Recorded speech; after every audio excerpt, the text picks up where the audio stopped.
ठाकरेंची शिवसेना आणि मनसेचा 5 जुलैला वरळी डोममध्ये एकत्रित मराठी विजयी मेळावा। शिवसेनेकडनं संजय राऊत, अनिल परब तर मनसेकडनं बाळा नांदगावकर, संदीप देशपांडेंवरती नियोजनाची जबाबदारी। राष्ट्रीय दर्जा मिळवण्यासाठी शिंदेंच्या शिवसेनेचा प्रयत्न, राज्याबाहेरही विस्तार करणार।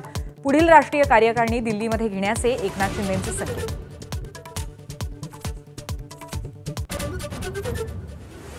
भाजपला आज नवीन प्रदेशाध्यक्ष मिळणार। रवींद्र चव्हाणांची बिनविरोध निवड निश्चित। आज होणार औपचारिक घोषणा।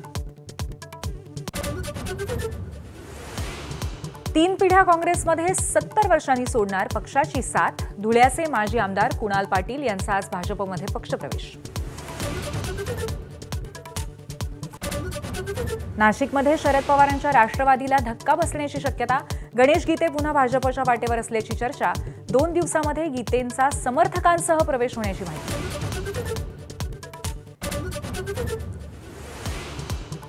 शक्तीपीठ महामार्गाविरोधात आज पश्चिम महाराष्ट्र आणि मराठवाड्यामध्ये चक्काजाम। कोल्हापुरातील आंदोलनात राजू शेट्टी सहभागी होणार। पोलिसांची राजू शेट्टींना नोटीस।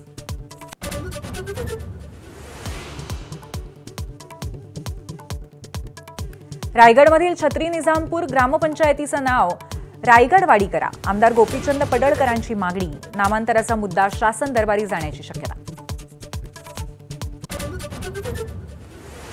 विविध मागण्यांसाठी अवजड वाहनं, खासगी बस, शाळेच्या बस चालकांचा आज मध्यरात्रीपासून बेमुदत संप। शाळकरी मुलांसह वारकऱ्यांना मोठा फटका बसण्याची शक्यता।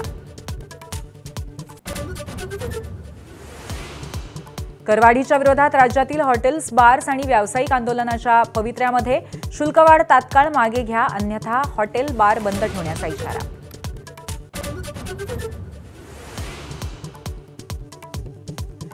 सारस्वत बँक आता घेणार संकटग्रस्त न्यू इंडिया बँकेचा ताबा। अधिकृत घोषणा आज होणार। न्यू इंडिया बँकेच्या हजारो ठेवीदारांना दिलासा मिळणार।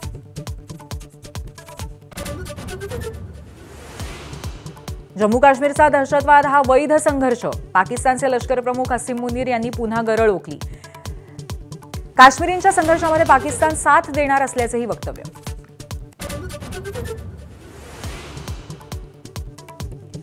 ज्ञानेश्वर माऊलींच्या पालखीचा आज पुरंदवडेमध्ये गोल रिंगण आणि माळशिरसमध्ये मुक्काम, तर तुकोबांच्या पालखीचं सोलापुरामध्ये उत्साहात स्वागत।